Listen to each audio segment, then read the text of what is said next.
आपका MVC या framework एक, और जो रिएक्ट है वो एक लाइब्रेरी है। लाइब्रेरी क्या होती है? फाइल है, बस ऐसा मान सकते हैं। ठीक, जैसे आपने देखा एंगुलर अगर आपको यूज करनी तो एंगुलर का इंस्टॉल किया था, एंगुलर CLI याद होगा। जब एंगुलर CLI इंस्टॉल होता है तो उससे 14-15 पैकेजेस इंस्टॉल होते हैं जो आप लिखते थे HTTP क्लाइंट और इतने @ करके आते थे, वो सारे थे। रिएक्ट में ऐसा कुछ करने की जरूरत नहीं, वो तो लाइब्रेरी है, जब जरूरत होगी हम उसी को एक्सेस कर लेते हैं। मैंने तो नहीं बोला कुछ इंस्टॉल करो उसके लिए अभी तक। जो एंगुलर है उसे गूगल मेंटेन करता है और इसको फेसबुक, वो फ्रेमवर्क है। ठीक, तो उसको थोड़ा सा ये मानते हैं, कहना गलत होगा कि बड़े प्रोजेक्ट हम यूज कर लेते हैं क्योंकि वो एक फ्रेमवर्क, ठीक, और वो एक लाइब्रेरी है। ठीक, तो उसको हम लोग जैसे बड़े प्रोजेक्ट में, अब बड़े प्रोजेक्ट की क्या डेफिनेशन होती है, ये कुछ भी हो सकती है। बड़ा प्रोजेक्ट वो है जो 10 साल चला या 1 साल चला या 6 महीने चला या 15 दिन चला, तो इसकी कोई स्पेसिफिक डेफिनेशन नहीं है। कंफ्यूजन होता है, जो दोनों ही अच्छे हैं, दोनों ही यूज होते हैं, याद रख। ठीक, कंपनी में जो डेवलपर बेला बैठा हो ना वही अच्छा है। अगर कोई क्लाइंट का प्रोजेक्ट आ रहा है, अगर कंपनी में फ्रंट एंड में काम करना और एंगुलर के बंदे बेले हैं तो एंगुलर ही, तो बोलेंगे एंगुलर ही अच्छी है। अगर कंपनी में रिएक्ट के बंदे बेले होंगे तो बोलेंगे रिएक्ट ही अच्छी। ठीक, अदरवाइज दोनों में, जैसे रिएक्ट को जो ये मानते हैं, ठीक, ये लाइट वेट होती है, परफॉर्मेंस बेटर होती है। ठीक, जैसे इसमें होता क्या है, इसमें वर्चुअल डॉम का कंसेप्ट है। इसमें क्या होता है आपका कि पूरा पेज नहीं सर्वर पे जाएगा, जितनी आप चेंज करोगे उतनी ही इंफॉर्मेशन होती है, बाकी वो वर्चुअली अपने उसमें रख लेता है। एक पेज है, छोटा सा चेंज हुआ तो वर्चुअल में उसी को ही चेंज करेगा, पूरे को चेंज। अभी क्या वेब डेवलपमेंट क्या कहती है, जितनी बार रिक्वेस्ट पे गई, पेज नया बन के आया, नई HTML बन के आती, नया आएगा तो स्लो तो होगा ही, लेकिन रिएक्ट में ऐसे नहीं होता। ठीक, उसमें क्या होता है, जितनी इंफॉर्मेशन है उतनी ही चेंज करता है, ठीक, बाकी को उसी को वर्चुअल उसमें रख लेता है। डॉम कुछ नहीं है, डॉक्यूमेंट ऑब्जेक्ट मॉडल है। ठीक, ये क्या है, गाइडलाइंस है। जैसे मैंने आपको बोला हुआ, हमेशा CSS ऊपर होनी चाहिए, जावास्क्रिप्ट नीचे। ठीक, तो वो डॉम की गाइडलाइन है। डॉम क्या है, एक गाइडलाइन है। जैसे हम कहते हैं डॉम को फॉलो करता और ये डॉम को फॉलो नहीं करता। अगर आप लिखने को चाहो तो जावास्क्रिप्ट ऊपर भी लिख सकते, एरर नहीं आएगी, लेकिन उस गाइडलाइन के हिसाब से वो प्रॉपर मैनेज नहीं। ठीक, तो अदरवाइज दोनों ही सेम है, क्योंकि हमें तो दोनों ही आते हैं। ठीक, तो अब हमारा काम है, अब हम सीखेंगे रिएक्ट में एप्लीकेशन कैसे बनानी। पहले आप सोचो क्या सीखना है। अगेन ये फ्रंट एंड है, जैसे एंगुलर है, तो इसमें HTML बूटस्ट्रैप वही कहानी होगी, API कॉल होगी इसमें भी वही। उसके बाद हमें एंगुलर में प्रोजेक्ट बनाना, रिएक्ट में प्रोजेक्ट बनाना आना चाहिए, रन करना आना चाहिए, और नेविगेशन आनी चाहिए, बूटस्ट्रैप अप्लाई करना आना चाहिए। यही चीजें चाहिए सबसे पहले। अब जब एंगुलर में प्रोजेक्ट बनाओगे, सॉरी बार बार एंगुलर रिएक्ट में सोचना, अब रिएक्ट में प्रोजेक्ट बनाओगे तो सबसे पहले आपकी मशीन पे क्या इंस्टॉल होना चाहिए। तो डेवलपमेंट के लिए VS कोड, वो तो एडिटर है, और उसके बाद Node.js से Node.js चाहिए जो ऑलरेडी इंस्टॉल है, जो हमें एंगुलर में भी थी, याद है, जो नोड मॉड्यूल एक फोल्डर बनता है, याद है, सेम है, तो वो ऑलरेडी इस पे इंस्टॉल्ड है नोड जेएस। तो सबसे पहले आपने सिर्फ एक काम करना, नोड जेएस इंस्टॉल कर लेना और वीएस कोड इंस्टॉल कर लेना और एक डाटाबेस मोंगोडीबी। मोंगोडीबी आपका डाटाबेस है, ये नोएसक्यूएल डाटाबेस है, इसमें सीक्वल की क्वेरी नहीं लिखी जाती। ठीक, अब यहां पे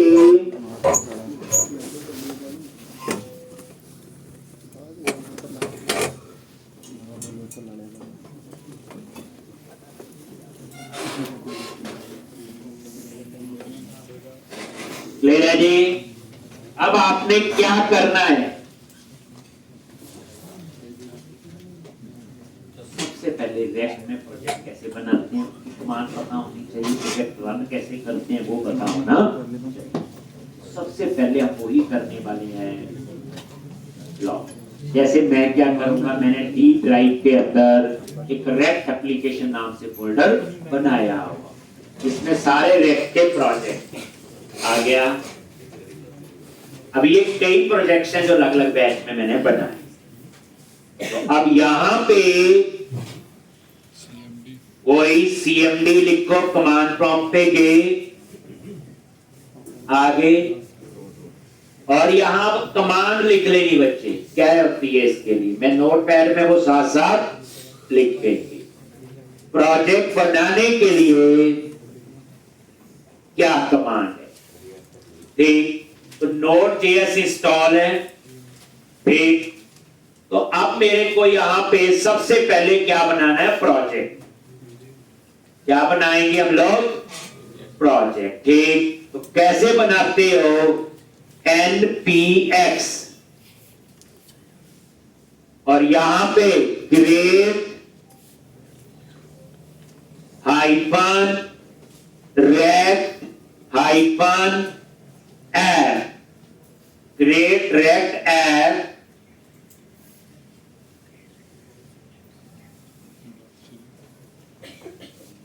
और उस ऐप का नेम।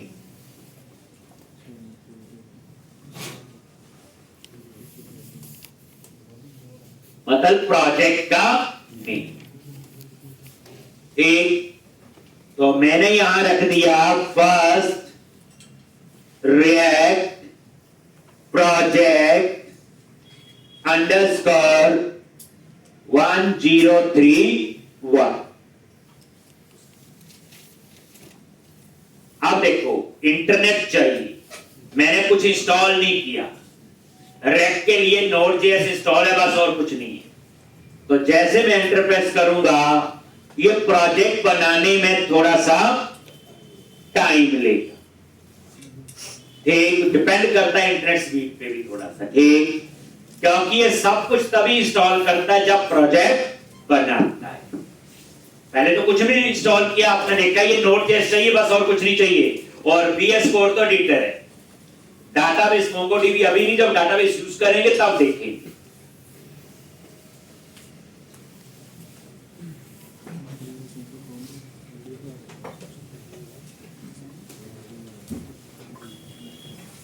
फर्स्ट टाइम थोड़ा सा टाइम लेगा, क्यों ले रहा सोचो, एंगुलर में हम पहले फ्रेमवर्क इंस्टॉल कर चुके हो, इसलिए वहां तो टाइम नहीं लगता, ठीक। एंटी जनरेट न्यू प्रोजेक्ट लिखते थे, हो जाता था। यहां पे अब ये रेक्ट की जो लाइब्रेरी है, ये उसी समय इंस्टॉल हो रही, ठीक। लेकिन टाइम सिर्फ लगेगा प्रोजेक्ट बनाते हो, उसके बाद में ये नॉर्मल करे। हाँ, इजी टू यूज तो है, एंगुलर से थोड़ा सा, तो बड़े ढंग से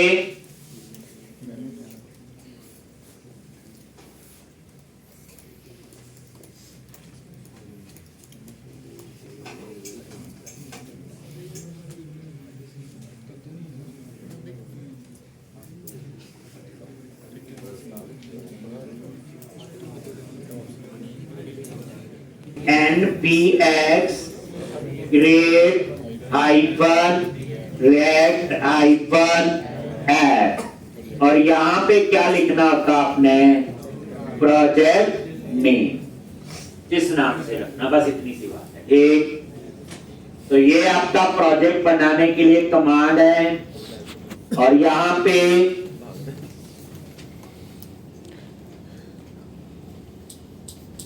ये कमांड लिख लोगे, उसमें क्या थी, ng जनरेट न्यू, कुछ ऐसा था उसमें, ठीक। तो हर एक में थोड़ा सा फर्क होता है। तो इसमें प्रोजेक्ट बनाने के लिए कमांड ये, और ये आपका प्रोजेक्ट बन गया, ठीक। अब आपको देखना है, यहां पे देखोगे फर्स्ट रिएक्ट प्रोजेक्ट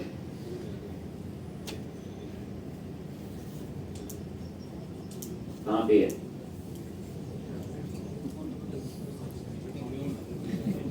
ये है मेरे ख्याल से ना। तो आज की डेट आ रही और आज का ही टाइम आ रहा, ठीक। तो ये आपका प्रोजेक्ट फोल्डर बन गया, और इस फोल्डर में वही नोड अंडरस्कोर मॉड्यूल नाम से भी फोल्डर बन गया, जो आपका एंगुलर में ही बनता था, याद होगा। ये किसकी वजह से, कोई नोड जेएस। तो आप अपने प्रोजेक्ट में चले गए, जैसे वहां जाते थे, और फिर वही सीएमपी, और इसको ओपन करना है VS कोड में। तो क्या लिखोगे, कोड डॉट सेम तरीका, और ये VS कोड में आप लोग का, ठीक। अब यहां पे ये आपका नोड मॉड्यूल नाम से फोल्डर बना हुआ, ठीक। अब इसके लिए जो जो नोड के पैकेज है वो इसमें अपने आप इंस्टॉल हो। तो ये प्रोजेक्ट आपका बच्चे बन गया। सबसे पहले हम सीखेंगे इसे रन कैसे करना है। तो रन करने के लिए वही, कहां पे, कमांड प्रॉम्प्ट पे गए, और यहां पे आपने एक पावर शेल की जगह कमांड प्रॉम्प्ट, और यहां लिखना होता है npm start, बस कमांड अलग है, npm start। जैसे वहां पे क्या थी, ng serve something था, ठीक। यहां पे होती है npm start। एक डॉक्यूमेंट बना लेना, उसमें कमांड लिखते हुए जो यार बिल्कुल चल ही जाता है, npm start।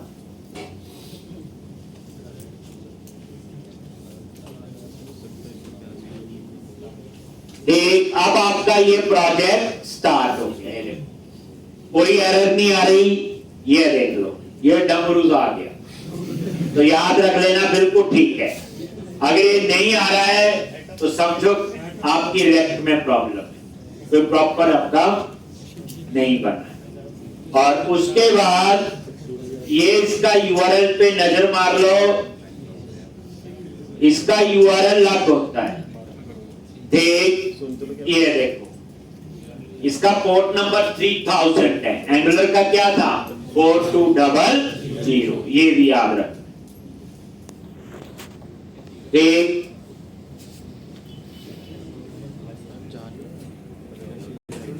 ठीक, तो ये हो गया। अब आपने क्या करना आगे, तो ये प्रोजेक्ट रनिंग है, जैसे उसमें होता था कोई, और यहां पे सबसे पहले आपने बूटस्ट्रैप अप्लाई करनी है। तो वहां पैकेज इंस्टॉल करते थे, याद करो, और सिंपल ASP.NET कोर में जब करते थे तो हम लेआउट में पाथ रख देते थे, याद है, ठीक। तो यहां पे आपने कहां जाना है, पब्लिक फोल्डर, और ये देखो फैब आइकन फाइल वहां भी थी, यहां पे भी है, और यहां पे एक फाइल है index.html पब्लिक फोल्डर के अंदर, और यहां पे हेड टैग के अंदर आपने बूटस्ट्रैप की फाइल के पाथ देने हैं, बस जैसे वहां लेआउट में देते, ठीक। तो पब्लिक फोल्डर में गए, ध्यान से बच्चे, index.html, आगे ये फाइल है हेड में, यहां पे अब क्या लिखना है, तो आप अपना यहां पे क्या सर्च करो, बूटस्ट्रैप, बूटस्ट्रैप लिख लो, बूटस्ट्रैप नैपर ऐसे लिख दिया, और ये आपने बूटस्ट्रैप ओपन कर, सबसे पहले गेटिंग स्टार्टेड पे क्लिक करना है, कहां पे, गेटिंग स्टार्टेड, मैंने वैसे लिख दिया बूटस्ट्रैप, गूगल में लिख दिया ना बूटस्ट्रैप नैपर, कुछ ऐसे लिख दिया, या बूटस्ट्रैप ही लिख दो, गेटिंग स्टार्टेड पे क्लिक किया और यहां पे देखो ये है वो CSS फाइल। तो इसको URL को क्या कर लो, एक याद है आपको, वहां भी थे, वहां तो मैंने दे दिए थे, अब आप यहां से कर, बात वही है, कॉपी किया और इसको हैश टैग के अंदर पेस्ट कर दो।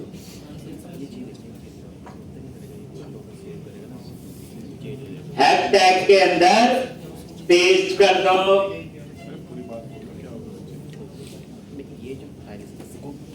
और ये लास्ट में टैग ना क्लोज नहीं है, बस इसको आपने क्या करना है, ऐसे क्लोज। और जैसे सेव करोगे ये उसे फॉर्मेट खुद कर देता है, कंट्रोल एस, ये देखो ये प्रॉपर इसने क्या कर दिया, जो हम करते थे कंट्रोल K+D, इसके लिए एक्सटेंशन है वो मैं लिखवाऊंगा अभी, कंट्रोल एस किया अपने आप ही उसे फॉर्मेट कर दी। ये लास्ट में क्लोज नहीं था, मैंने बस ये किया, बाकी तो वही, ये देखो वही आएगा CDN वगैरह, याद होगा आपको। उसके बाद यहां पे नीचे ये JS है, क्या है ये JS, और ये JS भी कॉपी कर लो। इसकी जावास्क्रिप्ट फाइल होती है, जैसे आप लोग एंगुलर में मॉडल किया यूज, तो मॉडल का डिजाइन तो CSS से बन जाएगा, लेकिन जब पॉपअप में ओपन होगा उसके लिए आपको JS चाहिए। तो ये वही JS है, ये लिखा आ रहा JS, इसकी 3 फाइलें हैं, कितनी है ये 3, और यहां पे इसके नीचे हैश टैग में ये तीनों को पेस्ट कर, ये और कंट्रोल एस करो, लॉन्च, और ऑटो फॉर्मेट हो गया। ये देखो ये तीनों स्क्रिप्ट की फाइल कहां से उठाई, बूटस्ट्रैप बस अप्लाई हो गई। अब आप जहां पे लिखो text centre, text primary, BTN primary, जो मर्जी लिखो वो वैसे ही काम करेगा। बस ये है, आप क्लास लिख लो चाहे क्लास नेम, एक ही बात, एक क्लास लिख लो चाहे क्लास नेम। तो अब आप लोगों ने क्या करना है, तो इस तरह से बूटस्ट्रैप के लिए कुछ स्पेशल आपको करने की जरूरत नहीं। अब आपने देखा जैसे मैं सेव करता हूं तो फॉर्मेट हो जाता है, तो ये अपने आप नहीं हो रहा, इसके लिए कुछ एक्सटेंशन है जो मैंने इंस्टॉल की। तो आपने क्या करना, ये यहां के VS कोड में ये लेफ्ट हैंड साइड पे सबसे नीचे लिखा आ रहा है एक्सटेंशन। तो एक काम करना, ये एक्सटेंशंस के नाम है, इंस्टॉल्ड लिखा आ रहा है, ये मैंने इंस्टॉल की, इनके नाम लिख लो, auto import, ES7, note, snaps, path intelligence, ये सारी यूज होगी धीरे धीरे कर। ये इंस्टॉल करना बच्चे, जैसे हम लोग वहां नहीं ऐड करते थे पैकेज, तो यहाँ नाम लिखो उसका, नीचे आ जाएगा और इंस्टॉल पे क्लिक कर, बस इतनी सी बात। आप ये कर लेना, अभी बताऊंगा कौन सी किसके लिए।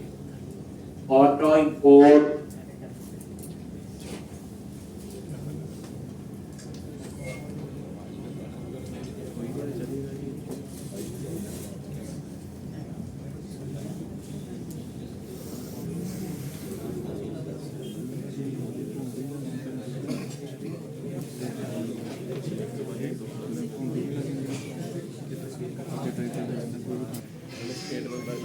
ये जो लास्ट वाली है ये है कोड फॉर्मेटर जो यूज हो रहा है, ठीक, इसके लिए कंट्रोल K+D लिख करते थे आप।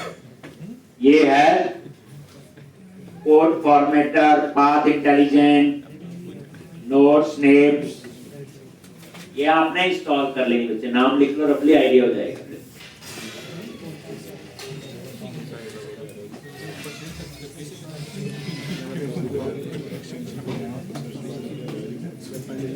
ठीक, अब आप लोग तो कर लोगे, मैं धीरे धीरे यूज होता जाऊंगा, बताता जाऊंगा। जैसे कंट्रोल एस कर रही हो, वो कोड फॉर्मेटर वाली एक्सटेंशन यूज हो रही है, अपने आप फॉर्मेट कर, ठीक है जी।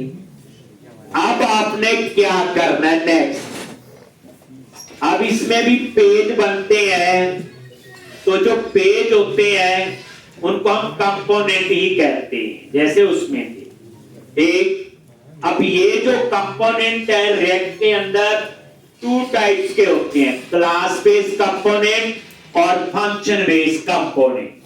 जो क्लास बेस्ड फंक्शन थे, कंपोनेंट थे, वो पहले यूज होते थे, वही एक्सपोर्ट क्लास वगैरह जैसे आप एंगुलर में देखते थे।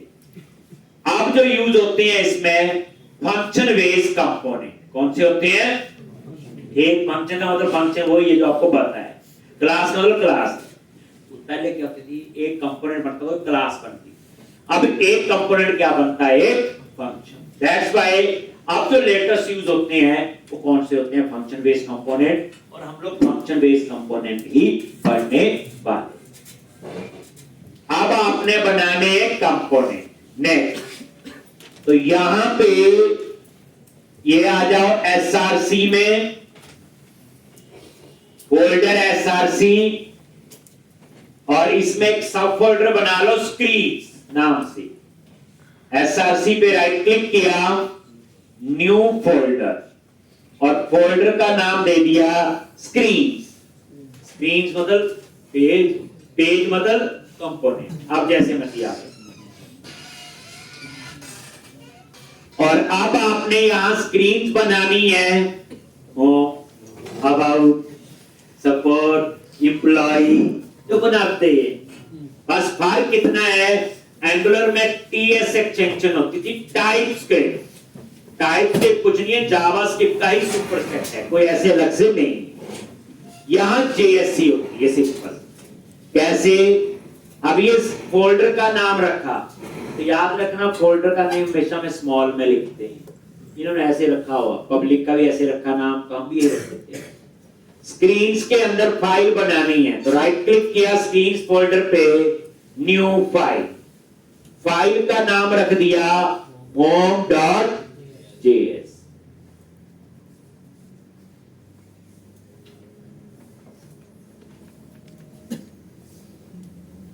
home.js।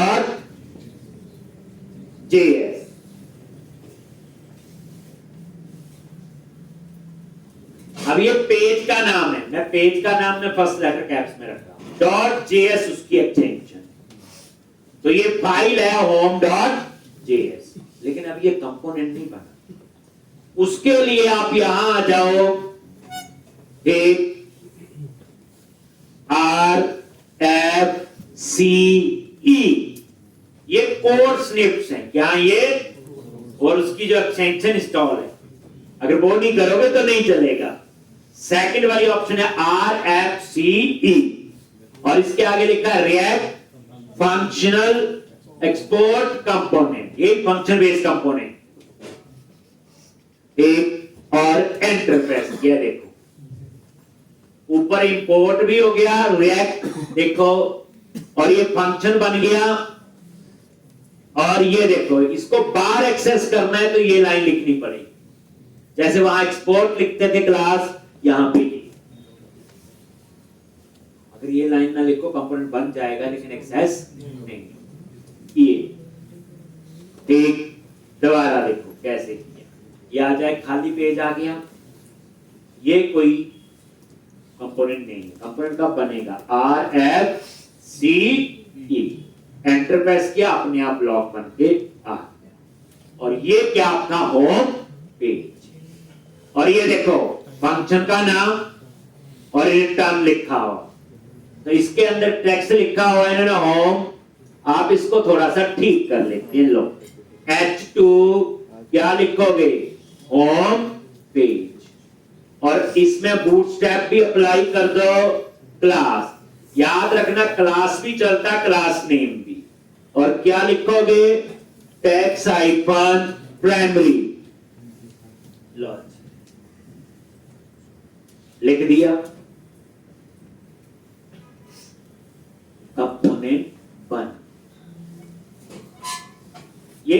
बन गया हूँ, बाकी कोड बाद में देखेंगे। यहाँ कहानी देखो, रिटर्न, रिटर्न के अंदर बच्चे एक डिप लगा हुआ और उसी डिप में सब कुछ होगा, क्योंकि रिटर्न एक चीज होती है, 6 लाइन नहीं रिटर्न हो, इतना पता ही आपको। अब आप बनाओ एक और कंपोनेंट अबाउट।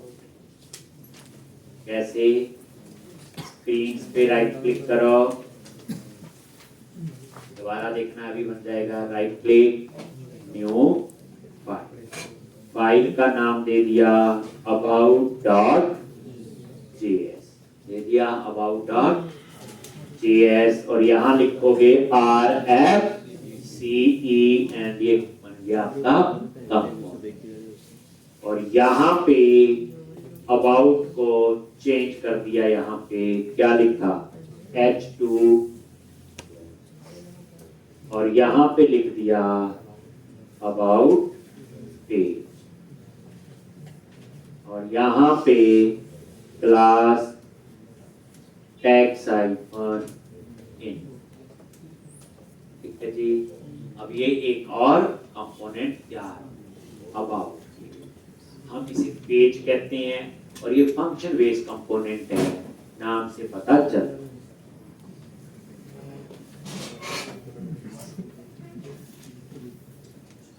बूटस्ट्रैप भी अप्लाई, प्रोजेक्ट रन करना भी आ गया, बनाना भी आ गया, पेज भी आ गया, फिर इनको पेज को कॉल करना आना चाहिए। दोबारा स्क्रीन पे राइट क्लिक करो, न्यू फाइल, और यहां पे कॉन्टेक्ट log.js और RFCE, और यहां पे H2 क्या आएगा, कॉन्टेक्ट पेज,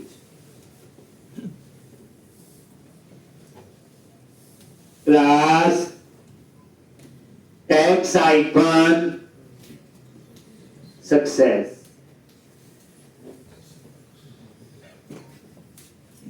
टैग-सक्सेस। स्क्रीन पे राइट क्लिक किया, न्यू फाइल सपोर्ट, तरीका ही किया, कुछ नहीं इसमें। न्यू फाइल और क्या नेम होगा, support.js, RFCE,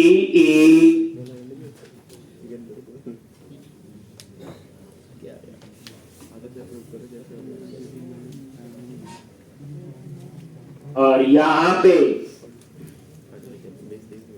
आपका H2 क्या लिखोगे, सपोर्ट पेज, क्लास टैग-pager। ठीक, अब ऐसे ही एम्प्लॉय का तरीका समझा गए बच्चे। मेन बात ये है, एम्प्लॉय डॉट JS RFCE। अब यहां पे H2 क्या लिखोगे, एम्प्लॉय पेज और क्लास टैग-प्राइमरी। एक चल ऐसे 2 4 6 500 1000 जितने बच्चे कंपोनेंट बनाई आओ। अंदर हम लोग देखो, पहली बात है, अब मुझे एम्प्लॉय वाला पेज बनाना है, तो हम क्या बनाएंगे, लेफ्ट हैंड साइड पे लिखा है employee list, right hand side पे लिखा है न्यू एम्प्लॉय, नीचे टेबल आए, टेबल में नेम, एड्रेस, सैलरी, एडिट और यही होता है ना। अब वो डिजाइन अगर एंगुलर पे उठा के कॉपी पेस्ट कर दो तो चल। देखो कितना फ्रंट एंड का काम है, कई बच्चे आते हैं ना, अब मुझे तो ना फ्रंट एंड में काम करना है, वो क्या करेगा बेचारा, इसको नहीं पता यूपीआई क्या चीज है, क्या उसके पीछे की बैकग्राउंड है, बेचारा स्क्रीन ही बनाता रहे तो वो सिर्फ एक डिजाइनर ही होगा और कुछ नहीं। फ्रंट एंड यही आएगा और क्या आएगा, बनाइए स्क्रीन जो हम कर रहे हैं अभी। अब आपके ये पेज बन, अब हम सीखना इनको कॉल करना है। तो याद रखना एसआरसी में जो इंपॉर्टेंट फाइल है उसका नाम है app.js। जैसे वहां होती थी app.module.ts, याद है, उसको डिलीट नहीं कर सकते। वैसे ही यहां पे है app.js और ये देखो ये ऐप कंपोनेंट बना और ये है हेडर जो आपको यहां बच्चे नजर आ रहा है। ये जो है ये उसी से नजर आ रहा है app.js। तो ये इसके अंदर एक हेडर लगा हुआ, इस हेडर को डिलीट कर लो।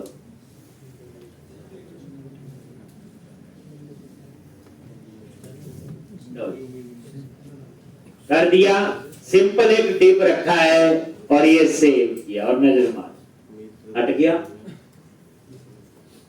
अब मैंने यहां पे इन कंपोनेंट को कॉल करना है। ये सबसे इंपॉर्टेंट फाइल है app.js, जैसे program.cs होती थी या app.module.ts। अब मैंने यहां पे सबसे पहले देखो कंपोनेंट को कैसे कॉल करूंगा। होम, ये देखना होम आ गया हेल्प में, ये आगे भी लाता है कहां पे है, डॉट स्क्रीन फोल्डर में, ठीक है वो देखो ऊपर, और ये क्लोज कर। तो ऊपर देखो होम, इंपोर्ट होम फ्रॉम कहां पे है, स्क्रीन फोल्डर, ठीक। और अब ये डिजाइन में नजर मारो, वो आ गया होम पेज। इसका तो कंपोनेंट कॉल।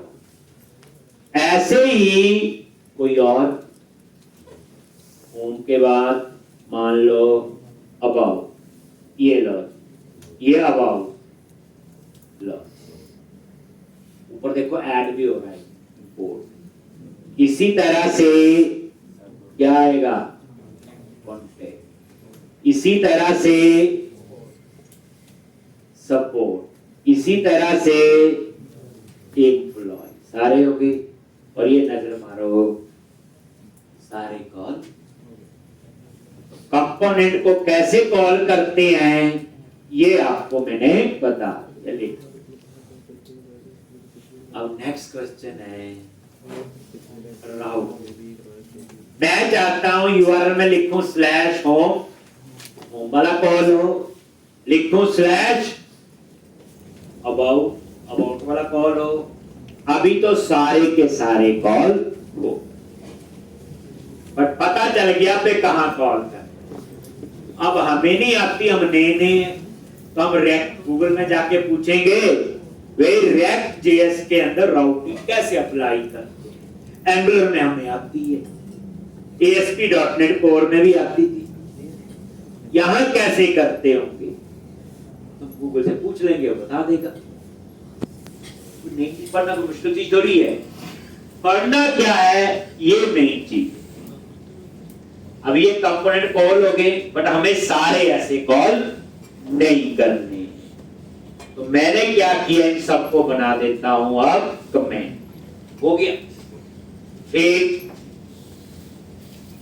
तो राउटिंग के लिए Ctrl+K थी, राउटिंग के लिए पैकेज इंस्टॉल करना है। मैं यहां लिखता हूं पहले एक npm i install और पैकेज का नाम है rect-router-down। npm i का मतलब होता है इंस्टॉल, npm होता है नोड पैकेज मैनेजर, नोड का, और rect-router-down। मैंने भी पहली बार गूगल से पूछा कि मुझे राउटिंग अप्लाई करनी है, तो उन्होंने बोला था कि आप इस पैकेज को पहले इंस्टॉल करो, rect-router-down।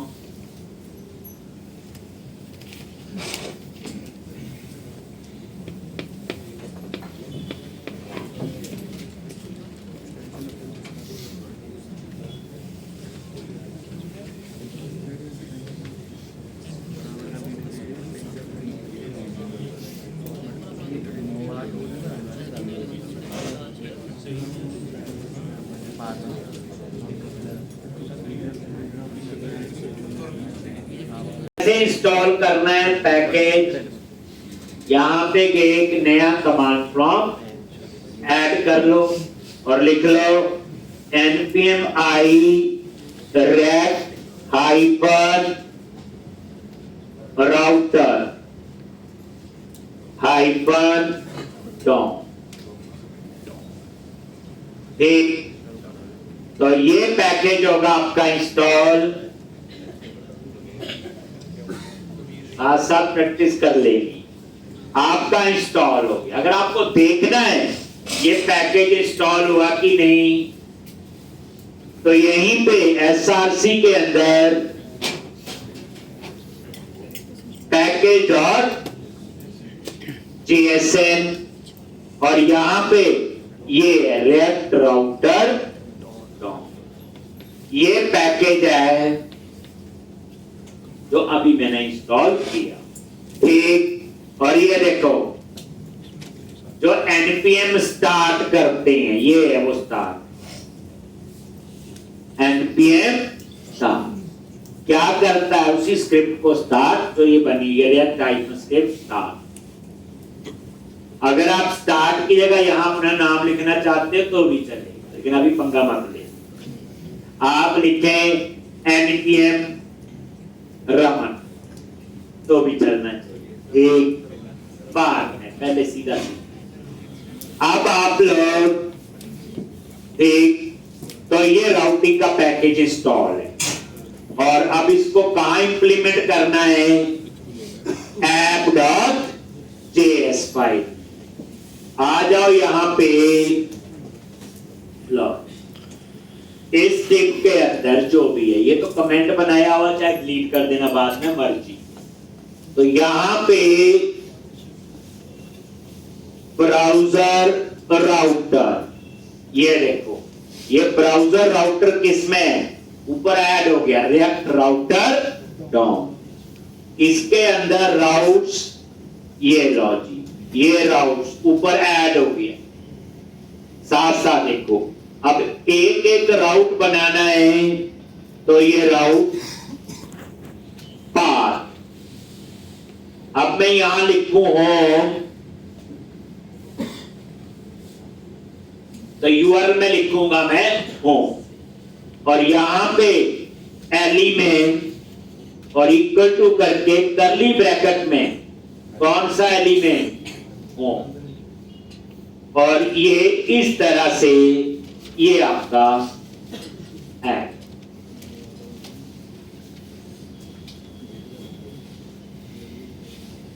वहां कहां लिखते थे, राउटिंग की फाइल होती थी, वहां भी कुछ पाथ और कंपोनेंट ही देते थे। यहां पाथ और एलिमेंट, और यही चीज पर जितने राउट्स हैं आप लिखते, जैसे होम के बाद अबाउट, यहां पे क्या आया अबाउट, यहां पे कॉन्टैक्ट और यहां पे कॉन्टैक्ट, यहां पे सपोर्ट, यहां पे सपोर्ट, उसके बाद एम्प्लॉई, यहां पे एम्प्लॉय।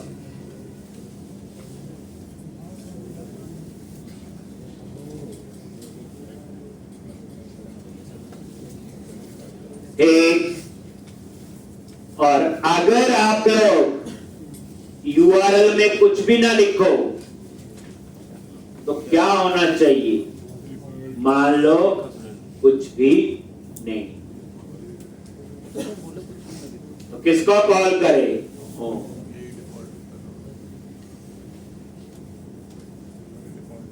लिख लो। चेक करते हैं अप्लाई हुई राउटिंग की नहीं, वो देखो कुछ नहीं लिखा, होम पेज आ गया। अगर हम यूआरएल में लिखें स्लैश अबाउट, वो देखो अबाउट पेज आ गया। अगर यूआरएल में लिखें एम्प्लॉय, तो एम्प्लॉय पेज आ गया। तो इसका मतलब यह है कि राउटिंग काम कर रही है। सीख ली। अब अगला क्वेश्चन आपके माइंड में ये आ गया, नेविगेशन बार लगी होनी चाहिए और वहां होम पे क्लिक करें, होम अबाउट पे क्लिक करें, भी लगाती चीजें आती है। यहां कैसे करना है ये, अब परसों को काम करना पड़ जाए Vue.js में, वो भी फ्रंट एंड है, ब्लेजर वो भी फ्रंट एंड है, चीजें नहीं होगी। यानी आपको 50% नॉलेज तो वैसे ही है कि प्रोजेक्ट बनाना, रन करना, कैसे कंपोनेंट, कैसे बूटस्ट्रैप, कैसे डाटाबेस यूज होगा, क्या एपीआई, क्या ये चीजें सीखने पहले। तो अगर किसी पर्सन ने ये काम कर लिया तो 50-60% जो है वो उसका हो गया। बाकी जो मेन फोकस होता है उसका आर्किटेक्चर, वो है थोड़ा समझने वाला, क्योंकि वो थोड़ा बहुत चेंज होता है। जैसे एंगुलर का अपना होगा तो रेट का, जैसे वहां ऐप मॉड्यूल थी, ऐप राउटिंग थी, जहां पे चले जी आगे। अब हम एक फाइल बनाएंगे जिसका नाम रखेंगे header.js और उस header.js में नेविगेशन बार लगा लूंगा बूटस्ट्रैप में जाके, वही नैप बार जो उसने भी लगाई थी एंगुलर में, वही नैप बार जो लेआउट पे अपने आप ही लगी होती थी, जो आपके ASP.NET कोर के प्रोजेक्ट। एक कैसे, अब आप अपने प्रोजेक्ट में गए और स्क्रीन्स के अंदर जाओ और एक नई फाइल बना लो, उसका नाम दे दिया header.js। क्या नेम दे दिया, header.js, और इसको बना दो आप लोग कंपोनेंट। क्या बना दो, कंपोनेंट।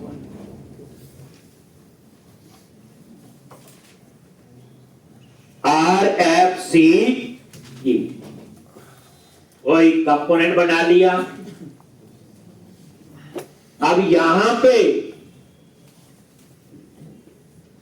बूटस्ट्रैप, गूगल में सर्च करो बूटस्ट्रैप नैप बार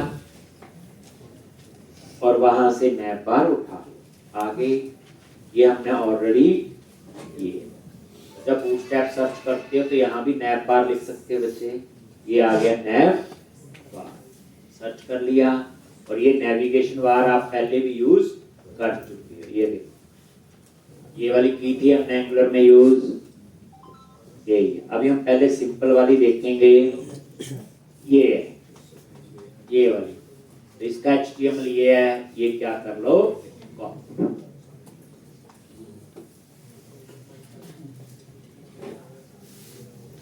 देखो इतने छोटे से स्पैन में हमने कितनी चीजें सीखी।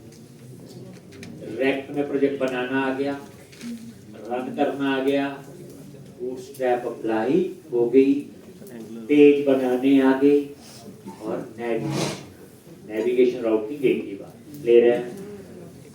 कितना काम हो गया। अब अगला काम तो ये होगा, पेज में वेरिएबल कैसे क्रिएट करने हैं, अरे ये वो सारा कुछ, वो कहानी फिर आए। अब ये कॉपी कर लो और यहां पे header.js में जाके इस div के अंदर उस नैप बार को पेस्ट एक और किया। header.js में गए, वो जो नैप बार, ये देखो, इसको कॉपी कर दिया, ये देखो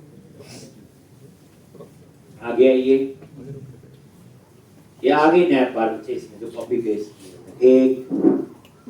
अब ये काम कैसे करेगी, तो हम चाहते हैं ये होम पेज पे भी आए, अबाउट पे भी आए, कॉन्टेक्ट पे भी आए, एम्प्लॉय पे भी आए, सब पे आए। या तो मैं हर पेज के ऊपर जाके कॉल करूं हेडर कंपोनेंट को। एक तरीका तो ये है, जैसे मैं होम पे गया, ये होम है, मैं यहां पे इसे कॉल कर लूं, बट फिर अबाउट पे भी कॉल करना पड़ेगा, सपोर्ट पे भी, 100 पेज है तो 100 पेज। लेकिन हम ऐसा नहीं करेंगे। हम ऐप JS में जाएंगे और ये ब्राउजर राउटर के अंदर और यहां पे राउट्स के बीच में, याद रखना, ब्राउजर राउटर और राउट्स के बीच में अब ये पूरे प्रोजेक्ट में काम।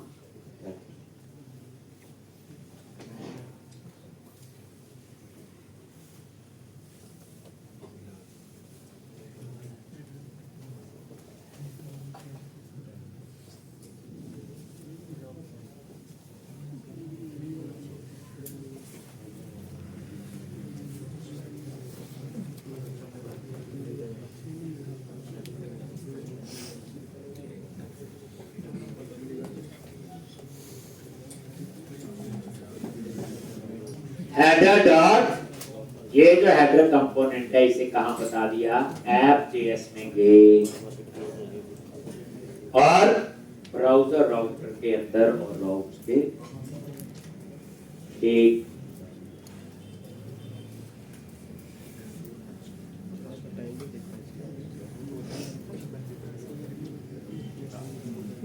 यहां पे ये देखो ये आ गई ना। अब हम चाहते हैं होम पे क्लिक करें, होम, अबाउट, कॉन्टैक्ट, सपोर्ट, ये बना देते हैं। ठीक, सबसे पहले ये नैप बार को हटा दो। चलो जी, कहां जाओगे, हेडर डॉट जेएस में गए और पता है ये जो पहले बटन लगा हुआ याद है, ये नैप बार का ही है सारा। इसको क्या किया, डिलीट कर। ठीक, और अब ये जो है आपने कैसे करना, ठीक, तो यहां पे आप कैसे लिखोगे, एक लाइन की सभी जगह हम वही लिखेंगे। तो यहां पे, वहां तो यहां होता था याद है, राउटर लिंक एंगुलर में, यहां पे आपका लिंक होता, मैं नीचे लिख रहा हूं फिर ऊपर वाले को हटा, लिंक ये, और टू, और किस पे जाना है, होम। ठीक, और इस पे बूटस्ट्रैप की क्लास भी वो सेम रख लेनी बच्चे, ताकि डिजाइन वही रहे, और यहां पे टेक्स्ट दे दिया होम, बस। और इस एंकर टैग की अब हमें जरूरत नहीं।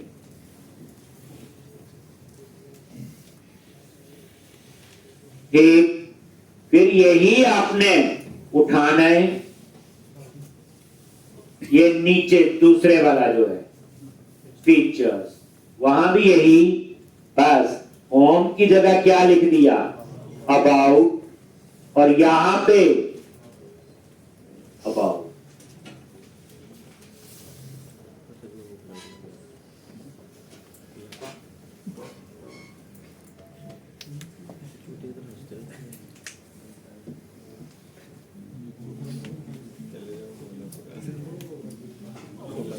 होम और अबाउट, और ये देखो, ये देखो, अबाउट पे क्लिक किया अबाउट, होम पे क्लिक किया तो होम। बस ये लिंक यूज करना बच्चे। और ये देखो, ये जो ऊपर लिंक ऐड हुआ कहां पे है, रेक्ट राउटर डाउन।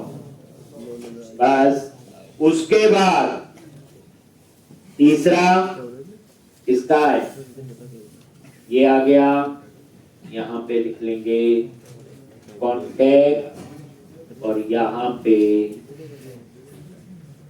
कॉन्टैक्ट, ये बन गया। फिर उसके बाद यहां पे क्या आएगा, सपोर्ट, और यहां पे सपोर्ट, और यहां पे क्या आएगा, बोलो, एक सपोर्ट के बाद यहां पे एम्प्लॉय, और यहां पे भी एम्प्लॉय। तरीका देख लो, बाकी तो खैर हमने पहले भी वहां राउटर लिंक था मेरे ख्याल से, और ये आपका चेक कर लो पहले, ये एम्प्लॉय और ये काम करना शुरू कर।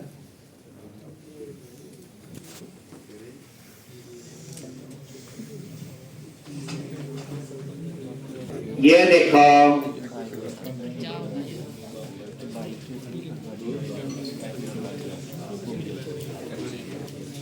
तो ये एक, अब आपने क्या करना है,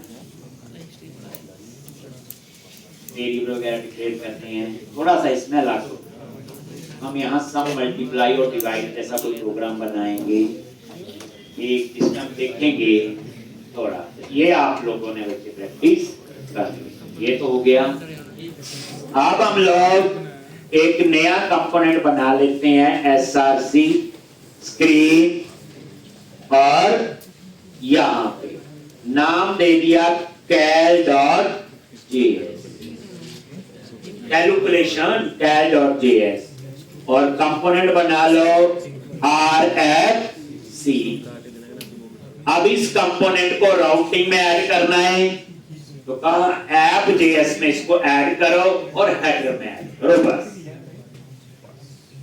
इसमें कुछ नहीं है। Enter first number text box, enter second number text box, और नीचे बटन सम मल्टीप्लाई और डिवाइड। क्योंकि इसमें रिएक्ट जेएस में वेरिएबल डिक्लेयर करने का तरीका थोड़ा सा और लैंग्वेज से अलग है, इसलिए हमें ये करना जरूरी। अब यहाँ पे cal.js, अब आ जाओ app.js, यहाँ पे क्या करना है, एक राउट और ऐड कर दे, और इसका नाम दे दिया कैल, और ये कंपोनेंट का नाम भी कैल, ये दे दिया।